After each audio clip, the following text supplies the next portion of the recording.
സൂക്ഷ്മതയും കൃത്യതയും, ശ്രദ്ധയെന്നത് ആദ്യാവസാനവും വേണ്ട തൊഴിൽ.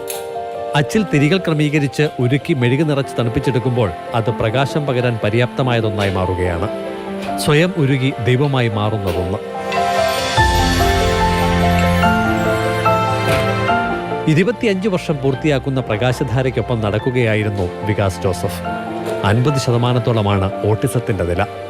കാര്യങ്ങൾ ഗ്രഹിക്കും, സാവധാനത്തിലാണെങ്കിലും മറുപടികൾ പറയും, നിർദ്ദേശങ്ങൾ പാലിക്കും, അടുക്കും ചിട്ടയുമുണ്ട്. പ്രകാശധാരയിലെ 2.5 പതിറ്റാണ്ട് വികാസിൽ വളർത്തിയെടുത്തത് ആത്മവിശ്വാസം കൂടിയാണ്.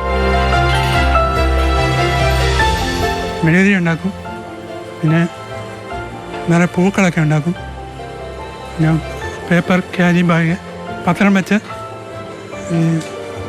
ബാഗൊക്കെ ഉണ്ടാക്കും. പിന്നെ ആണെങ്കിൽ ഫയലുകളൊക്കെ ഉണ്ടാക്കും. ഫയലുകൾ അപ്പുറത്തോണൊക്കെ പഠിച്ചത് ഭയങ്കര സന്തോഷമായി. ഓട്ടിസം ബാധിതരിൽ നല്ലൊരു ശതമാനം ഇവിടെ താമസിക്കുന്നവരാണ്. വികാസിനെ പോലെ മെച്ചപ്പെട്ട അവസ്ഥയിലുള്ളവർ വീടുകളിൽ നിന്നെത്തും, പകൽ സജീവമാക്കും.